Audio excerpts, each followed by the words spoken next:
Hello all, I plaster my giant head all over your screen in order to deliver some surprising news. What would you do if I told you Star Wars Outlaws was a colossal failure? Would you give me a reach around without even kissing me? What would you do if I told you we get to see a phenomenon hardly witnessed in nature? Would you shit all over my chest? I'm proud to have the honor to tell you, if you don't already know, after 10,000 years we finally get to see the mythical double flop with our very own eyes. Star Wars Outlaws recently saw its Steam release. Why it wasn't on Steam on launch day is a mystery. Nobody uses Ubisoft's dumb launcher. But here it is, gracing us with its horrific visage, and looking directly into the pulsating brown hole will make you go mad. So the legends say, at least. To the surprise of exactly one organic being on planet Earth, my next door neighbor's pet cockapoo, the game isn't performing very well. The original release on consoles wasn't met with much success either. From Forbes, a new report from Insider Gaming claims that the softer-than-expected sales Ubisoft has admitted to may translate to just 1 million copies in a month. Those sales are softer than my grandpa's tiny wiener when there aren't any dogs around. 1 million units is impressive at face value, but once you consider this was a massive project from a quadruple A studio, with Star Wars licensing no less, it's softer than expected. So it seems Ubisoft was really hoping the Steam crowd would come out for this absolute banger, but alas, its sales are worse than when I tried to sell my homemade Blumpkin pie. At the time of writing, the game hit its peak of 2,163 players on Steam, the biggest PC gaming marketplace in all the land, in its launch week, which is when game sales are typically the strongest.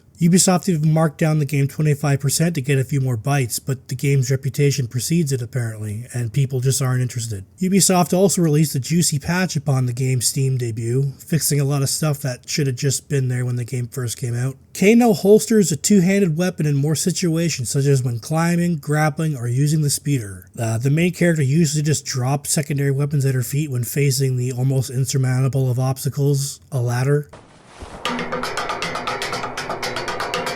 They also adjusted the stealth gameplay, most notably by letting you start shooting up the place if you get caught. Anyway, I started blasting. Bang! Bang! Instead of just reloading to the last checkpoint. How did Ubisoft, of all companies, mess up stealth mechanics so badly? It feels like a lifetime ago, but these are the same cucks that made the Splinter Cell series. They could have just copy-pasted Sam Fisher's character model into Outlaws and put a wig on it, although the jawline still wouldn't be as impressive.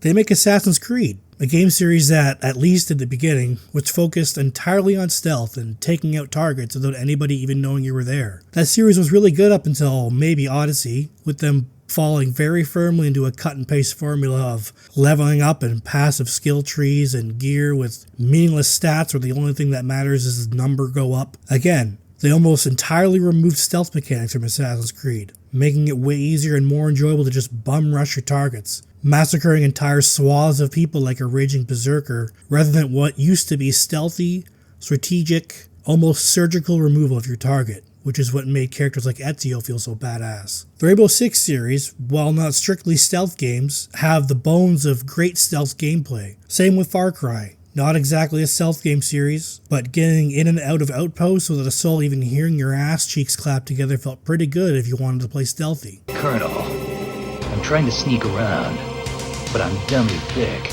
and the clap of my ass cheeks keeps alerting the guards. They could have just done that, but in Star Wars land, for some reason, Ubisoft seems unable to recreate mechanics that they themselves made enjoyable over 10 years ago. I'm not even talking about recreating the gameplay or the atmosphere of those games and just transferring them into a Star Wars game. I'm talking about just the basic mechanic of stealth, like having enemies actually look for you, instead of staring directly at you and not engaging because they can't find you like it's Skyrim or something.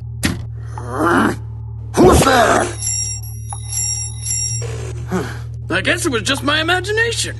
Better get back to my post.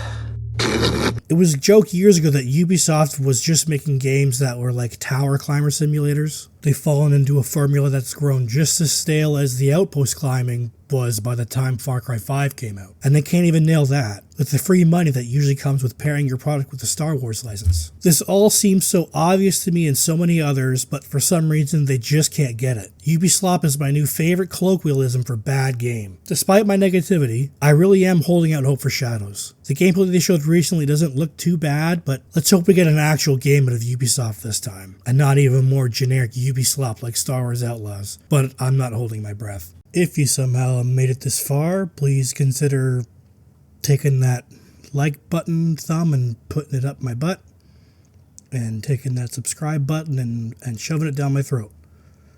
And one like equals one prayer for the dirty dumpster babies.